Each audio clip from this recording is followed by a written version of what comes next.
Ini adalah kasus yang sangat-sangat tragis. Seorang remaja, masa depannya dihancurkan oleh internet. Bagaimana semua ini bisa terjadi? Video ini akan membahas kasus yang mungkin sensitif bagi beberapa penonton. Jadi trigger warning ya. Roro-chan aka Roro-chan_1999 adalah streamer dari Jepang yang memulai live stream pada tahun 2012. Yes, di tahun segitu Jepang udah punya internet yang kenceng banget buat live stream. Gak kayak di negara dia streaming di platform yang bernama FC2 atau Nico Nico. Ya semacam YouTube tapi versi Jepang. Di live stream Roro-chan sering pamer kemampuan bermusiknya, seperti bernyanyi ataupun bermain piano.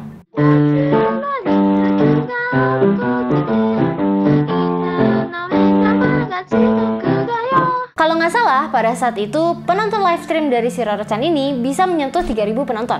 Pada dasarnya, ada dua jenis penonton yang datang untuk menonton Roro-chan. Yang pertama adalah penonton yang ingin melihat keseruannya dalam bermain musik. Dan yang kedua, orang yang datang ke streamnya karena Roro adalah anak kelas 3 SMP dan iya, kayaknya nggak perlu aku lanjutin deh ya pembahasannya, kalian pasti paham. Dan sangat disayangkan, mayoritas dari penonton Roro adalah tipikal penonton yang kedua. Karena menyadari hal tersebut, Roro mulai dengan sengaja memberikan judul-judul live stream yang agak-agak ero gimana gitu. Bukan cuma itu, kepopuleran yang dia dapat semakin membuat dia melakukan hal-hal yang aneh. Roro sempat live stream nyebrang jalan sambil menghindari mobil yang sedang melaju cukup kencang. Atau dia melakukan live stream sambil berdiri di ujung gedung yang sangat tinggi. Atensi dan traffic yang dia dapatkan membuat dia semakin haus untuk mendapatkan itu semua secara lebih. Roro-chan sempat memposting 7 pesan di situs 2chan. Beda ya sama 4chan. Tapi karena terlalu panjang, aku bakal singkat isinya. Dan ini sangat-sangat trigger warning. Aku berpikir untuk membuat stream yang akan mengakhiri segalanya. Dan aku akan memastikan FC2 tidak akan menghapus streamnya. Coba kalian bayangkan, seorang anak baik-baik dan imut tiba-tiba mengakhiri dirinya. Mungkin mereka berpikir aku melakukan ini karena aku stres karena persiapan ujian. Tapi aku nggak stres. Aku sudah naik ke lantai 18 dan melihat ke bawah. Di bawah ada jalanan yang sudah disemen, pasti sakit kalau jatuh. Membayangkannya aja udah bikin aku merinding. Aku takut, tapi kayaknya aku harus lompat. Dan dengan ini, aku akan menjadi legenda.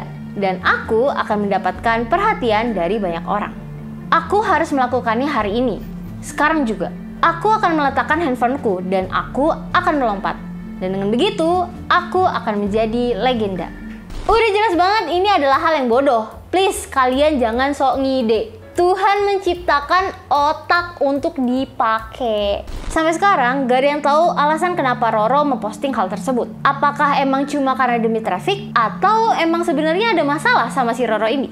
Apapun alasannya, sayangnya pada tanggal 24 November, Roro-chan melakukan live stream terakhirnya yang sekaligus mengakhiri hidupnya. Selama live pun, ada banyak ragam reaksi penonton terhadap hal tersebut.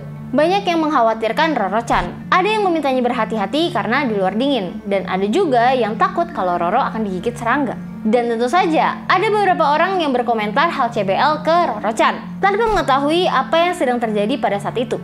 Dan yang terjahat adalah orang yang menantang dia dan mengencourage dia untuk melakukan hal tersebut. Seorang remaja dihabisi karir dan hidupnya oleh internet. Lalu, bagaimana akhir dari kasus ini? Pada awalnya, kematian Roro-chan hanya diberitakan secara singkat dan tidak menarik perhatian yang sangat besar.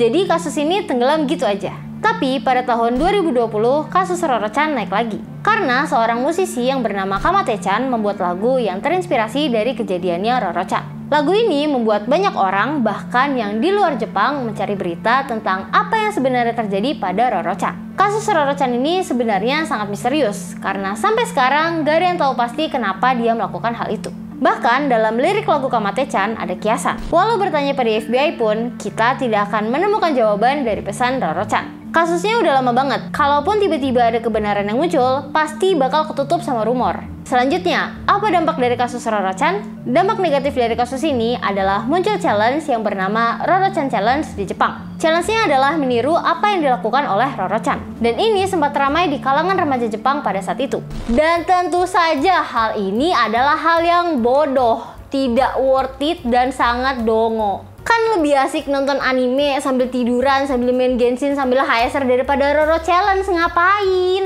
Tapi ada dampak positifnya. Dampak positifnya adalah orang jadi sadar kalau ternyata internet itu bisa saja menjadi tempat yang sangat berbahaya. Orang bisa terkenal dengan cepat di internet. Angka dan perhatian yang dia dapat bisa menjadi candu kalau tidak ditanggapi dengan hati-hati. Nah, kalian kecanduan nggak sama perhatian di internet? Atau mungkin biasa aja? Coba komen di bawah. Sekian Jepangannya kali ini. Aku Ocha, stay clean and sound.